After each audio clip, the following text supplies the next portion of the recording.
So dear students, करते हैं next question number 6। Question number 6 बोल रहा है, ये आपके पास है एक प्रोटॉन और एक अल्फा पार्टिकल। इनको मैग्नेटिक फील्ड में ऐसे प्रोजेक्ट किया जाता है कि ये मैग्नेटिक फील्ड में करते हैं सर्कुलर मोशन। और क्वेश्चन बोल रहा है कि दोनों को मैग्नेटिक फील्ड में सेम वेलोसिटी से प्रोजेक्ट किया जाता है। तो दोनों की जो वेलोसिटी होती है वो होती है सेम। अगली पॉइंट में क्वेश्चन ये कह रहा है कि ये सर्कुलर मोशन करने के लिए प्रोटॉन को 5 रिवॉल्यूशंस करने के लिए 20 माइक्रो सेकेंड्स का टाइम लगता है।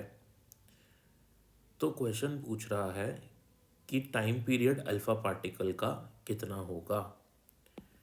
तो अगर 5 रिवॉल्यूशंस में प्रोटॉन को 20 माइक्रो सेकेंड्स लग रहे हैं तो एक रिवॉल्यूशन में प्रोटॉन को लगेंगे 20/5 माइक्रो सेकेंड्स, यानी कि 4 माइक्रो सेकेंड्स। तो ये टाइम पीरियड हो जाएगा प्रोटॉन का।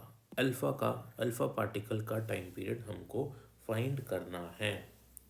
टाइम पीरियड का फॉर्मूला होता है, जब भी कोई चार्ज पार्टिकल सर्कुलर मोशन करता है मैग्नेटिक फील्ड में, तो उसका टाइम पीरियड होता है 2πm/क्यूबी।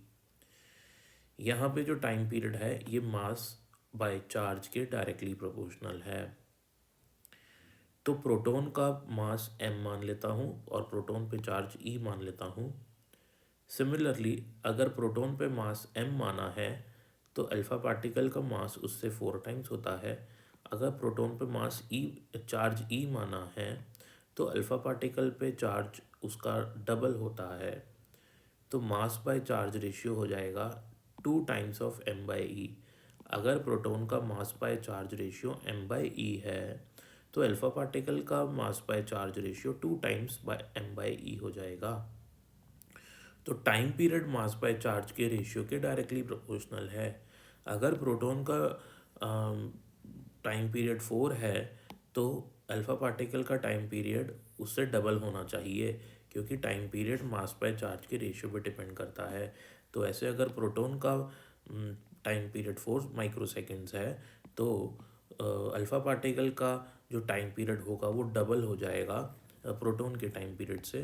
तो अल्फा पार्टिकल का जो टाइम पीरियड होगा वो हो जाएगा 8 माइक्रो सेकेंड्स।